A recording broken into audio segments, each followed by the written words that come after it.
Bună ziua, ascultați Let's Get Rocked cu Victor Roll. Okay, we're here with David Pistrui of Terminal White, an American Romanian musician, and he's a veteran of the alternative rock scene in the US, with musical acts such as Nirvana opening for Terminal White, if I'm not mistaken. That's right, David? Is that right? That's correct, and among many others like the Smashing Pumpkins, Nirvana, Hole, and that whole genre of rock and roll. Yeah, I see. Well, back in 2016, when we first met, I was very surprised by the fact that you told me that Nirvana actually opened for your band, and I was just wondering when that happened. Can you please tell us a bit more about your early days with Terminal White, as well as about the early days of the grunge movement in general, because you lived those days, and I am barely just a fan, just like most of my listeners right now. Yeah, well, Terminal White really got started in the early 80s in Chicago and was very active all through the U.S., got quite a bit of play also in Japan and Europe and South America. And during that journey, we crossed paths with a lot of musicians and a lot of bands. There was a very vibrant scene in the U.S. During the 80s and 90s. For example, in Chicago, there was great live music every night of the week. You could go out and either get a gig and play or go and watch a variety of different bands. And as Terminal White, started to build a fan base and take hold, there were a lot of younger bands that we had an opportunity to share a stage with. Those ranged from Ministry and Skinny Puppy on more of the harder industrial side, and then with the emergence of really kind of alt rock and grunge. We ran into and shared the stage with Smashing Pumpkins, Nirvana, Hole, and those type of people. They were younger than we were, and I enjoyed their company, enjoyed getting to know their fans, and obviously it was a time of great creativity in the U.S., and it was the birth of grunge. I have to admit I'm not a huge grunge fan, and that I think that genre got Overpopularized, sort of? popularized and not really completely understood. It was really a suburban rather than an urban movement. Oh, I see. And it was a different generation. Yeah, altogether. altogether. A very different mindset. Yeah.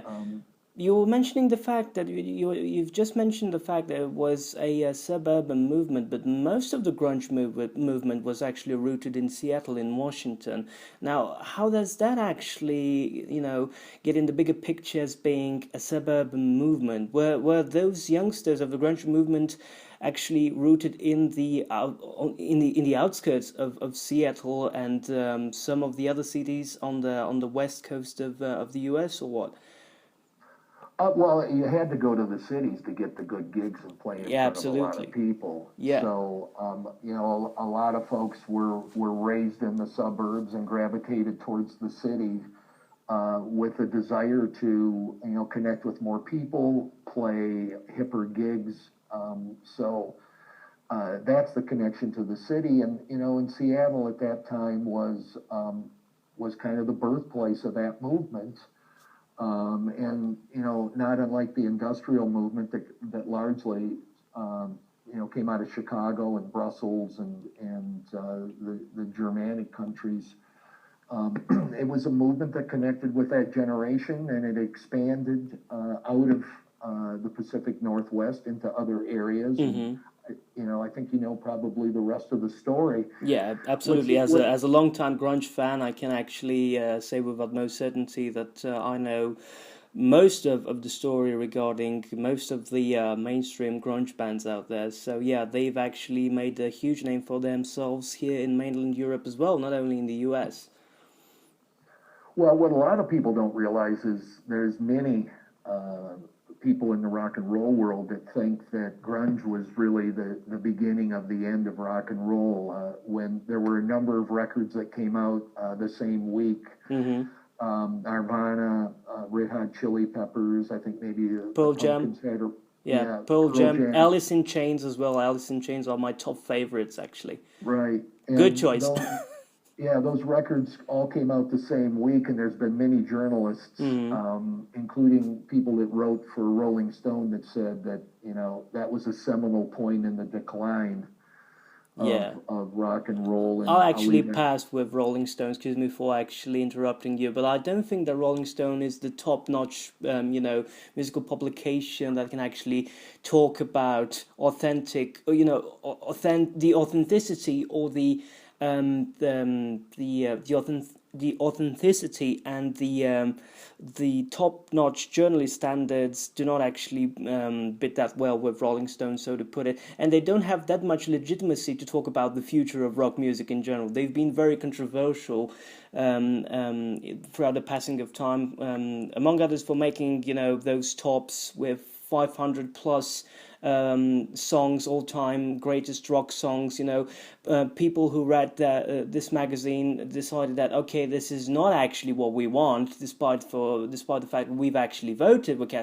We cast ballots for actually wanting some other songs in that playlist, and we both know that they are not actually they do not have the legitimacy to talk properly about everything in rock music, let alone the future of rock music, right?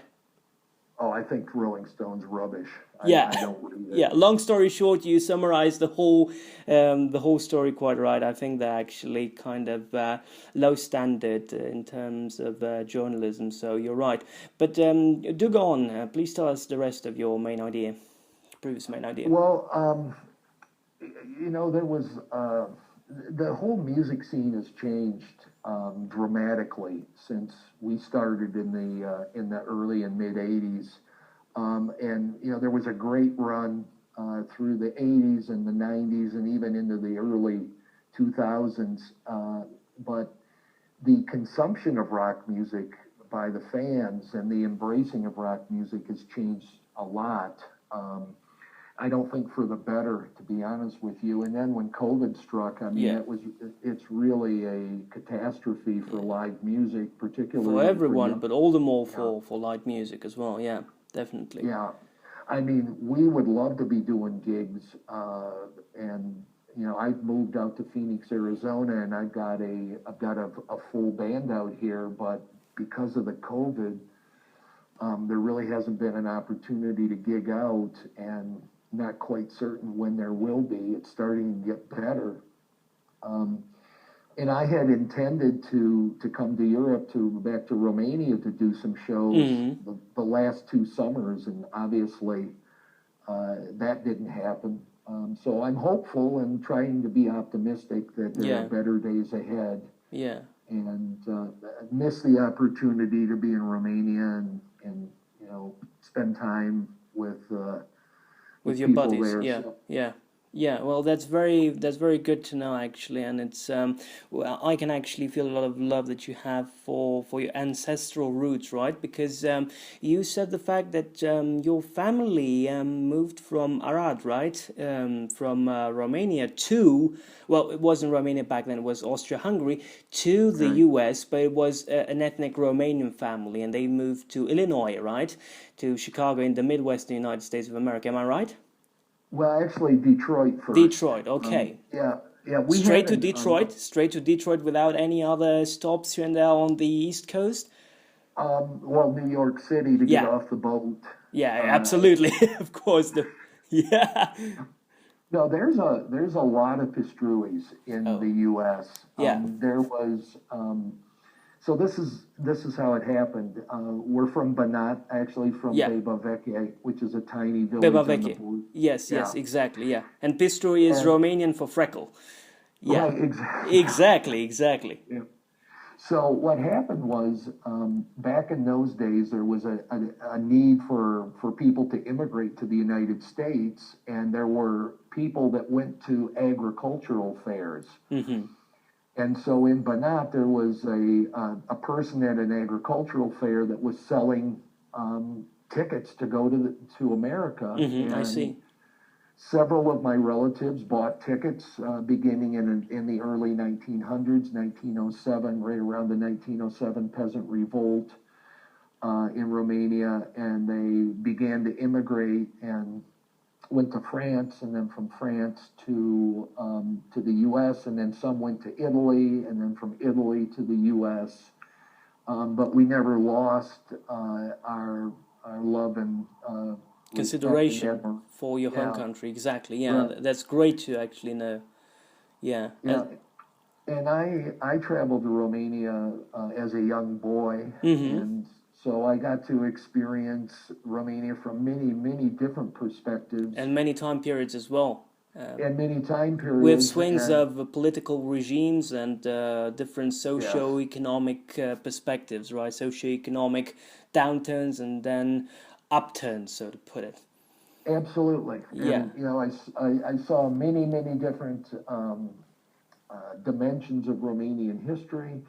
I traveled the country extensively as I was growing up, and it left an impression on me, and a real desire to never lose touch or track of that ancestry. And then later in my life, I actually wrote two doctoral dissertations.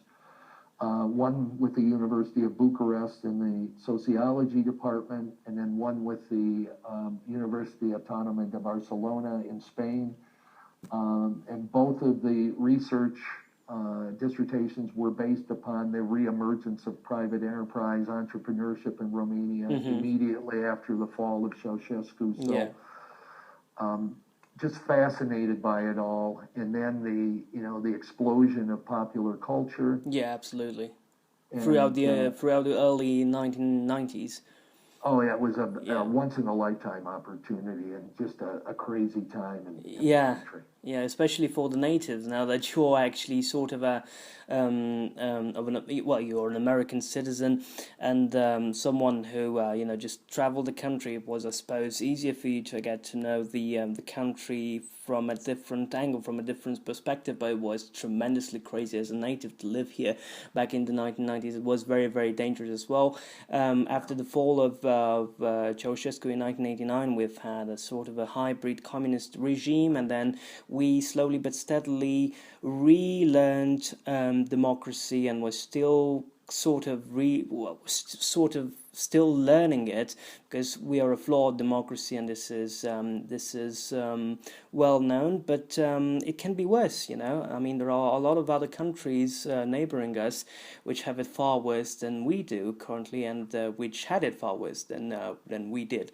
So despite the whole string of mishaps and misfortunes which paved the road to a draconic rule back in the 1980s in communist Romania, when it was completely unbearable to leave almost. So it was completely unbearable to live, but also to live as well. You couldn't just flee the country just like that. But yeah, I know. I was in Bucharest in November of 1988. Oh yeah.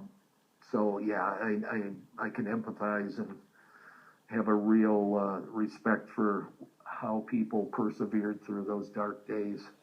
Yes, absolutely. But just to heading back to the actual talk of music, you mentioned, of course, now listeners got to know the fact that Nirvana opened for you, and also the Smashing Pumpkins, which is an epiphany for me as well. This is the musical epiphany of the day, so to put it, for me in personal regards. But have you actually had the time to get to know Kurt Cobain, Dave Grohl, and Chris Novoselic backstage? Did you actually bond together a little bit? Of course. Yeah. Yeah, we drank a few beers Oh, together, cool.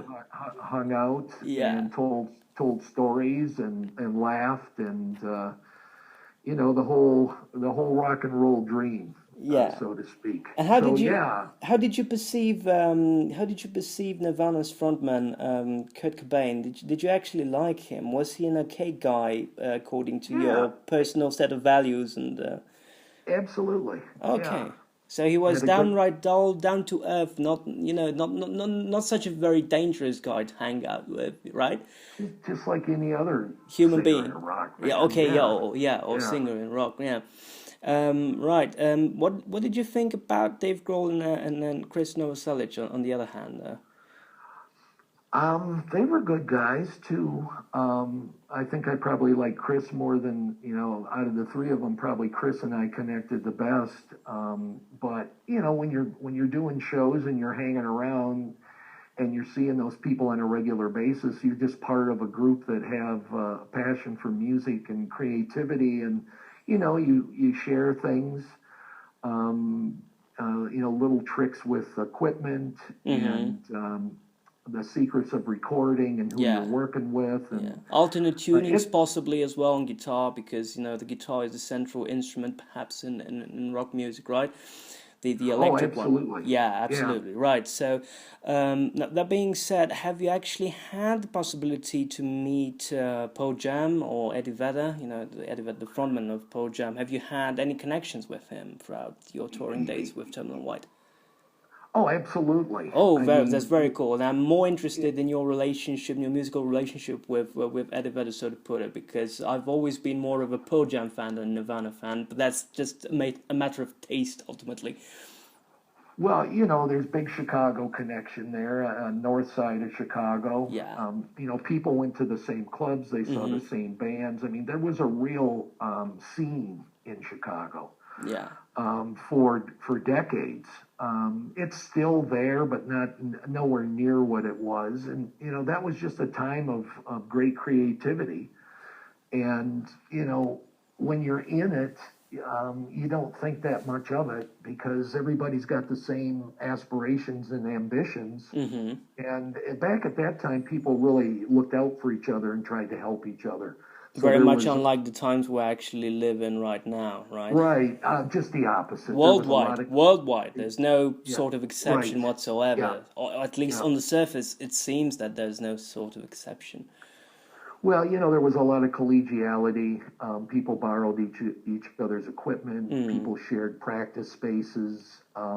They got to So love each other more on a friendship level as well as on an intimate romance-based level. There was a lot more romanticism between girls and boys back then, I suppose, as well. Because I suppose that I'm just a young man, aged 23, tipping on 24 this year, but there doesn't seem to be that much romanticism left. It's more like a far-fetched legend among many people of my generation, or just I don't know. I might be just old-fashioned, but they perceive love different from me, and this leads to a lot of misconceptions and a lot of misunderstandings. But just to set the record straight, all of the former band members of Nirvana and also a lot of the grungers with whom you had the possibility to connect were very, very loving people deep down inside, right? oh, absolutely. Yeah, both on a You friendship know, level and also on on an intimate level with their girlfriends and so on and so forth, family members. yeah, very different than now. I Yeah, mean, now everything's a formula, yeah, and absolutely. everything's a formula, and everything you got to It's take a political stance. And back absolutely, it's then, very artificial, very synthetic, as opposed yeah, to how human it was, how humane things were back then. All the more in the U.S. And also, it's a thing that maybe pertains to the U.S. In special during the 1990s, and all the more when it comes to Washington. I think that the whole isolation that the state of Washington actually had, as per what Eddie Vedder and other people in Pearl Jam and in other bands stated during previous interviews, on the occasion of previous interviews, it was specifically this sort of isolation which sort of propelled them later on to global stardom. Well, firstly to nationwide stardom and then to global stardom, because there weren't a lot of bands touring there, and they had to actually improvise a lot, and they had to find their own originality and their own authenticity, right? And so they actually, well, the press, back then wasn't so positive about Pearl Jam because they perceived them as rip-offs of classic rock bands. Not that they plagiarized, as Led Zeppelin, for example, did. It was subsequently known that they plagiarized a lot of stuff by, among others, most notably Bert Jansch, for example. But the fact that their overall sound was very similar to 1970s, 1980s rock bands in terms of guitar riffs and instrumentation. Of course, the lyrics were very, very rebellious, much in line with those of Nirvana and the whole grunge movement. But they weren't that well perceived and that well received as well. So, in spite of the fact that they were indeed original, right? Well, they were influenced by the music their parents listened Yeah, of to. course, Van Halen and Zeppelin and Bad Company and Free and all those, Uriah Heep, Deep Purple, and the list can go on. Of course, the Beatles and the Stones and Pink Floyd and whatnot. But they were original as well. They created a new counterculture on their very own, and I think this is quite commending. And a lot of the critics back then didn't quite understand this. They didn't get it. They just didn't get it, especially when it came to Pearl Jam. Nirvana had far more success both in magazines and by the critics than Pearl Jam. But neither of these bands are, in my humble opinion, those which can call themselves the utmost kings of grunge. When it comes to my musical universe, it was always and it will always be Alice in Chains, who are by far the best. But that's just a matter of taste ultimately. It's just for me, right? What can you say about this? What do you think? Like, who are the true kings of grunge? Mudhoney. Mudhoney, oh yeah, okay. Mother Love Bone as well, right? It was even Yes. before Pearl Jam, but they were early contemporaries to Alice in Chains, nevertheless, right? But Alice in Chains, I think, are the eldest, right? The eldest known popular grunge band, which is still active to this day, thanks to Jerry Cantrell, who took the leadership after Lane Staley unfortunately passed away in 2001. Mm-hmm. Right, okay. Now, just to head back a little bit to your musical career, can you please tell our listeners more about your discography? How many records have you managed to record and release with Terminal White? Somewhere between 12 and 15 records. Wow, Probably about that's 15. a lot. Yeah, that's commending. Yeah, and which record label have you actually been signed to up to this present day? Well, we started our own record label and then did distribution deals with, Rough Trade, Play It Again, Sam, Wax Tracks. We wanted control, and I like the business side of it as well as the performing and creative side. And when we started, that was very common. And so we started White Records and started releasing cassette tapes that would get played on college radio. Things were much more open. Yeah, back then. Yeah, of course. And then then we transitioned into vinyl. And worked with some great engineers and producers over the years. And every record is different, so there's some extremes. I mean, some is heavy industrial and very dark. Much like Nine Inch Nails, right? Well, they're more like us than we like them because... Okay, I see. Yeah. And then it morphed. I mean, I made records in Europe. I made records in the States. There's been 30 different musicians play in the band. There was a Romanian version and an American version. At one time, there was a Spanish version. Oh, wow. Because I had lived in Spain and Germany and Austria, as well as Romania. So yeah, you previously told me that. Yeah, of course. Yeah, so our music is a journey. Yeah, absolutely. Where I was and what was going on, and that's where music is different today too. Ours reflected the moment in time, and it was very collaborative. Yeah, and far more soulful than the sort of synthetic mainstream music that's constantly being played on most of the radio stations nowadays. I mean, there's when I listen to a lot of songs by today's popular artists and bands, it's just like they don't say anything about my life. I just don't resonate with them. These are not songs of freedom. These are not songs of rightful rebellion, rightful intellectual rebellion. They're just songs about, yeah, let's get it on or something like that. Long story short, but sort of embellished into sort of a false poetic amend, right? So to put it. Well, it's a shame. It's pathetic. Actually, it's very lame. Yeah. It's very lame compared, to the powerful grunge sound or what you, Terminal White, did. Right? I listened to a couple of your records, and it's you have a lot of energy and a lot of vitality to your music, and you say things that are real. Just things which are in the moment and are real and are showcasing parts of society as it is, just like, for example, living in Bucharest, right?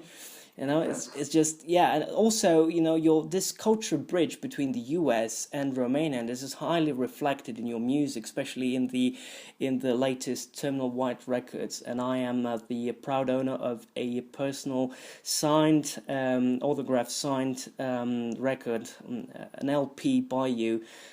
Signed with success to Victor, who was about to go to Denmark at the time, back in 2017. Little did I know the fact that I was actually admitted on the day of my birthday to AAU in Aalborg in Denmark. And this actually took me a little bit by surprise, because I wouldn't have seen that coming despite my hard work. So I wasn't that optimistic about it. I was just very realistic. But, life sometimes trumps you. Sorry about the pun, Yeah, well, but just to get back a little bit on track with the entire discussion about music, what were your main influences? What actually influenced you that much when you were a teenager to pick up a guitar and start playing and have a band of your own? And to begin with, was the guitar really the main instrument of choice when it comes to thinking about musicianship and living an imprint and a legacy in the future to come? Well, influences were really threefold. One is Motown.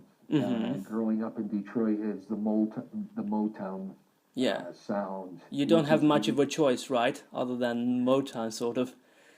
Yeah, but it was an unbelievable time for music. This is the '60s. Okay, this is the '60s. It was a very, very long time ago.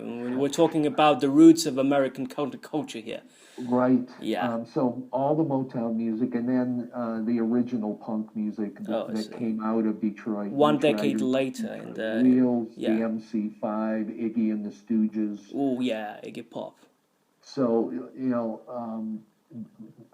blend Motown with the Detroit movement, which historically was a counter movement to the hippie movement out of California. And so those are the two major influences, are Motown and the Detroit rock sound, which was just an unbelievable force of energy. And then the punk scene was a big inspiration. And then we've often been categorized as, industrial or post-punk, which is, I think, fair. Yeah. So those are the influences, and just living on the streets, being on the streets of Detroit in the '60s. It was very tough. We had political assassinations: John F. Kennedy, Martin Luther King, Bobby Kennedy, Malcolm X. I mean, and it was a time of turmoil and change where people really united around music, and music was reflective of society. And I just think that's really changed a lot. Yeah. Yeah, well, it certainly did. And I'm going just to ask you one further question regarding your influences. What was, apart from Iggy and the Stooges and Motown, of course, there must have been blues, right? There must have been some progressive rock here and there as well, right? Am I right? Yeah, for sure. Yeah, so, such as I mean, it's hard not to think about those times and mention Pink Floyd and Emerson, Lake and Palmer maybe, and also most notably Frank Zappa, I think. But Frank Zappa isn't progressive rock, and he would be very much pissed off if you would call his music, if you would just think about labeling his music progressive rock, right? But I think, Well, Victor, back then you listened to everything. yeah, You know, of there course. wasn't, there was no hatred. Okay, yeah. Well, yeah, if you You have know, it an was a open lot different. mindset like this, and you can actually, if you're that flexible in terms of juggling with a variety of musical genres, then I think you're in for a big gain. And at that time, it was, I think, a great cultural treasure, so to put it, to actually be able to listen to this variety of truly talented musicians. I mean, you were contemporary with Hendrix, still contemporary with Hendrix, with Bob Dylan, with Iggy, of course, later on, and the Doors as well. I mean, I mean, the Doors were really the backbone of American counterculture at some point. Am I right? Oh yeah, For sure.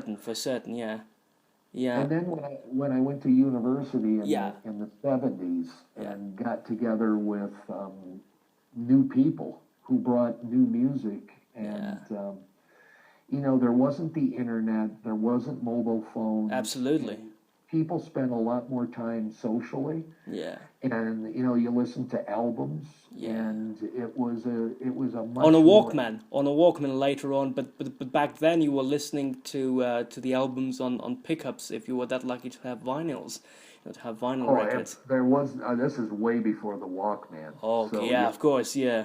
Oh, yeah. you know, back in my mind, I'm still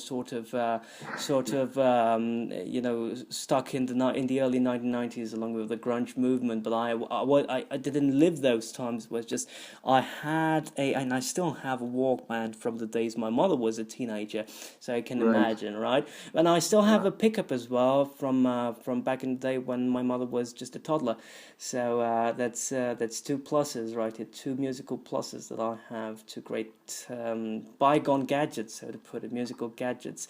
But right now, I'm going to ask you a little bit about how was your perception when you first listened to the Doors, and I mean, what did you think about the band? Which Doors member do you actually think was the most important out of all? Phil Manzanira. Oh, all right. I mean the Yeah. okay. So who was Phil Manzanera? He played the keyboards. Okay, okay, so he was the one of the session musicians, right? Okay, so he played the bass keyboards, right? Right. Or bass in general. So Yeah. he, because of the fact that for our listeners, just for setting the record straight, the Doors weren't able to find a bass player, so it was Raymond Zarek who had to play the newly released Fender Piano Rhodes, doing the harmony on keyboards with one hand and covering the other keys on the Fender Rhodes piano bass line, right? So he had to be very dualic, sort of in his brainly approach to music. So he had to do the harmony with the keys, right? The sweet harmony and then the rhythmic harmony on bass. And then they had to hire a session musician with whom they toured as well, and this was Phil Manzanera. So does it seem? I just forgot his name. So do you really think that Phil Manzanera was the central part of the band? Oh yeah. Okay, yeah, but okay, I see. But what was your initial impression on Jim? Inspirational. I see. A You visionary, know, a poet. a poet more Yeah, than a singer. yeah, that's for certain. Yeah, exactly. What about Ray? What do you think about Ray? Um, just kind of a hippie. Yeah, of course, but you know he was a veteran as well. He was a Vietnam veteran, if I'm not mistaken. Right. I'm not mistaken. Yeah, I know this for certain. Yeah, he was a Vietnam veteran before beforehand being a hippie. You know, so he had to go through a lot of hard times back in Vietnam, prior to getting into the Doors, but he knew all along that war wasn't the best of the choices available as a human being to live on this world, and he clearly transposed this through his music. Then again, what about Robbie, who was actually the brain behind a lot of the instrumentation of some songs? Robbie Krieger and then John Densmore. They're both still alive, and they're good and well. Yeah. Well, they brought a unique perspective and were kind of the glue that held it together. Yeah, they were jazz-based, primarily jazz-based musician, right. and for our listeners, Robbie Krieger was actually a flamenco-based guitarist before actually going electric, and they both were, academically trained in music prior to actually getting involved into the Doors. Very much unlike Jim Morrison, who didn't play any instrument at all. So Jim and Ray were UCLA film students, right? They studied cinematography together, and then at the end of not at the end, but midway through the 60s, in 64, 65, they decided to start jamming together as Rick and the Ravens, and then back in 66 formed the Doors. Right after Aldous Huxley's The Doors of Perception, which is a great novel on the immense potential of the human mind, not only. Now, David, I would very much like to conclude the interview by asking you, how do you actually perceive the future of rock music in general in the upcoming years, just very short term, if you can possibly tell us? That's a great question. I wish I had a positive answer. I'm pessimistically optimistic. What does that mean exactly? That means that we need a revolution in the entire world, and maybe rock and roll could be the spark that ignites. Once again, it's not the first. Right. It's not for the first time that rock and roll is going to be the catalyst for a new intellectual revolution, and not only intellectual, also socio-economic revolution, political revolution. Right. So you said that you're sort of optimistic, but not that optimistic, and it just adds up to some confusion in my mind. But I suppose that you're actually right, and that there will always be heroes. There will always be musical heroes who are going to save the day. I mean, and those musical heroes will most certainly cling to their previous heroes that they had during their upbringing. I, for example, still look up to Morrison and the Doors, who are probably my all-time most favorite rock band, primarily due to Jim Morrison's highly talented poetical approach, but also bearing in mind the great and fine instrumentation that Robbie, John, and Ray provided for the band. I mean, Jim Morrison was a great poet, but without a backing band of his own, so to put it, he wouldn't have been able to achieve what he achieved. Oh, for sure. Yeah, without a doubt. Absolutely right. But this is actually the last question, dear David. What sort of advices would you actually give a young rock musician these days with respect to getting started with the music industry, or if you think that going independent is a good solution if you can, or if you think that you should also try perhaps moving on to a label for more financial stability or artistic stability or whatever? Well, I think the only choice that you have is to be independent at this point in time. And wait for better days, yeah. Well, by being independent, you can get your music out faster. I mean, with the digital realm, you can touch people all over the world faster than ever. Yeah. And stay true to your convictions, and realize that it's about the music. It's not about the money. Yeah, in the long run, it's not about the money. You're not a mercenary. Yeah, well, it's a business too, but don't get caught up in chasing something that isn't there. Yeah. And concentrate on the music and connecting with people. And the cultural legacy that you're going to put forth.